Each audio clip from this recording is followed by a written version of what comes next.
દરેક વર્ષે દશેરા પર આપણે રાવણ દહન કરીએ છીએ. મોટી મૂર્તિઓ બનાવવામાં આવે છે, તેને અગ્નિ આપવામાં આવે છે અને લોકો ખુશીથી તાળી પાડી જય શ્રીરામના જયઘોષ કરે છે. પરંતુ એક પ્રશ્ન મનમાં વારંવાર ઉદ્ભવે છે કે રાવણ તો શ્રીરામના હાથે હજારો વર્ષ પહેલા જ મરી ગયો હતો, તો પછી આજે પણ તેને શા માટે દર વર્ષે દહન કરવામાં આવે છે?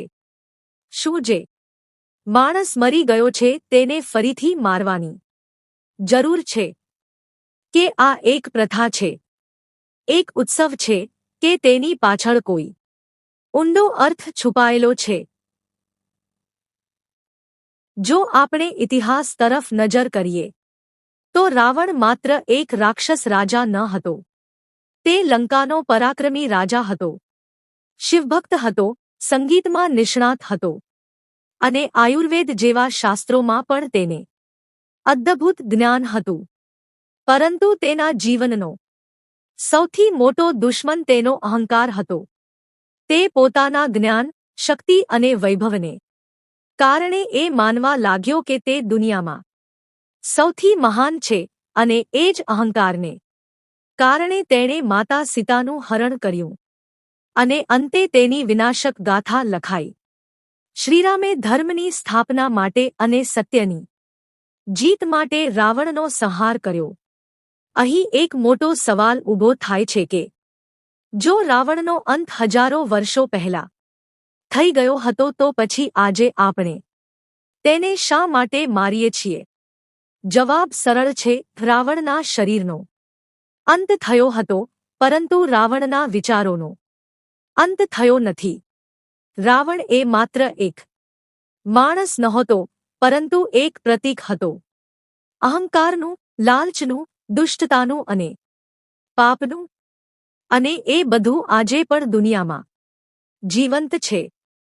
દરેક માણસની અંદર થોડું ઘણું રાવણ વસે છે. કોઈના અંદર અહંકાર, કોઈના અંદર ક્રોધ, કોઈના અંદર કામવાસના, કોઈના અંદર લાલચ, તો કોઈના અંદર અસત્ય.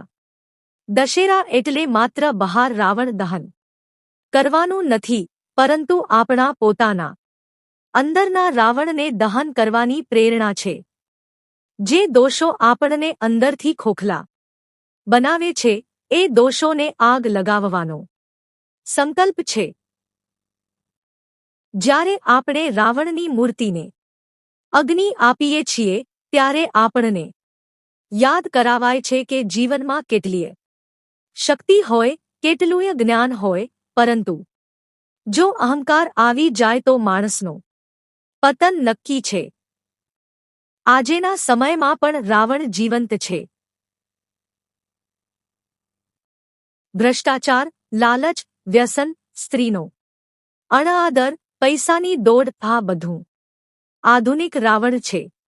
આપણે જો આજના સમાજને જોશું તો લાગશે કે દશેરાનો સાચો અર્થ બહારના રાવણને બળાવવા કરતા અંદરના રાવણને જીતવો છે.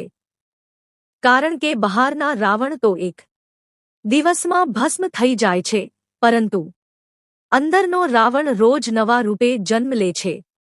રાવણના કેટલાક સકારાત્મક પાસાઓ પણ યાદ કરવા યોગ્ય છે. તે મહાન શિવભક્ત હતો. શિવતાંડવ સ્તોત્ર જેવી અદ્ભુત રચના તેના જ મનમાંથી પ્રસ્ફુટિત થઈ.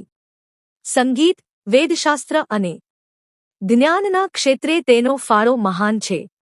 તેથી રાવણને માત્ર ખલનાયક કહેવું યોગ્ય નથી, પરંતુ તેના જીવનમાંથી સાચા અને ખોટા બંને પાઠ શીખવા જેવા છે. સામાજિક રીતે જો જોઈએ તો દશેરા માત્ર ઉત્સવ નથી, પરંતુ એક જોડાણ છે.